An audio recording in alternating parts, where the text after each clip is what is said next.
ఆయన నేను దొరకనే ఈరోజు మనం అయితే చికెన్ కర్రీ ఉంటున్నాం. దానికోసం ఉల్లిపాయలు, పచ్చిమిరపకాయలు, టమాటా, కొత్తిమీర, చికెన్ అయితే రెడీ చేసుకున్నాం. ఇవేమో వేసుకునే మసాలాలు, ధనియాల పొడి, చికెన్ మసాలా, అల్లం వెల్లుల్లి పేస్ట్. లాస్ట్ దాకా ఉంటాం వీడియో.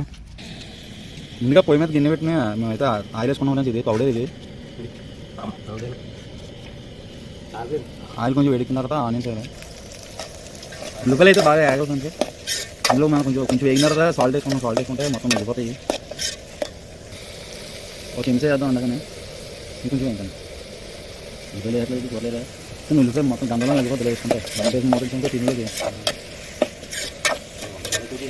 ఇప్పుడు మనం ఒక 5 నిమిషాలు అయితే మూత పెడదాము.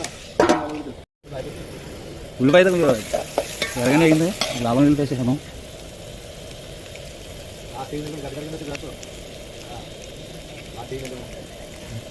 గ్లాస్ అయితేనే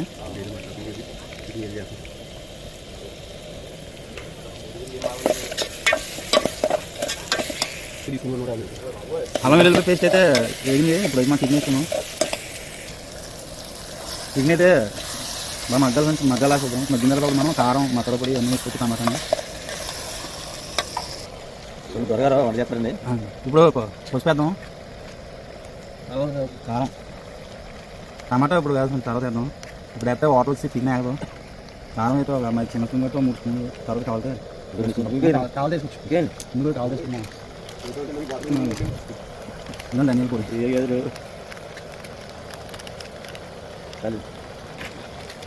చాలా టేస్టీగా ఉంది. వస్తున్నారు కూడా చాలా బాగుంది. చిరుతుంది కొంత కట్ చేయండి. ఇదే నాన్న అందులో ఇదే ఇంకే మొత్తం పోయింది కన్నా. మసాలా పొడి ఇది చికెన్ మసాలా. చికెన్ మసాలా కోడి మీద కోడి దగ్గర కట్ట.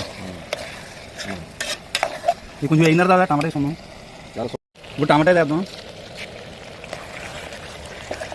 ఇప్పుడు సాల్ట్ వేసుకుని సాల్ట్ వేద్దాం. ఇందాక 2 స్పూన్లు వేసాం కదా, ఒక స్పూన్ తర్వాత వేసుకున్నాం. వాటర్ వేసుకుని వేద్దాం. ఇందాక నేను ఉన్నది వాటర్ వేసుకోవాలి. వేసి మనం అయితే వాటర్ వేసేద్దాం. వాటర్ ఎక్కువ వేయకూడదు, బాయిలర్ కదా, అంతే చాలు. ఎక్కువ వేయకూడదు. చిన్న సైడ్ మీద మరబెట్టాలి, కొంచెం ఉడకబెట్టాలి.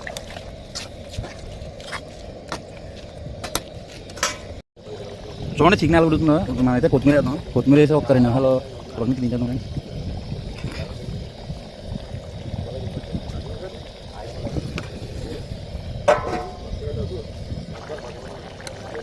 చికెన్ కర్రీ అయితే రెడీ అయింది. మా వీడియో నచ్చితే లైక్ చేసి, షేర్ చేసి, సబ్స్క్రైబ్ చేయండి.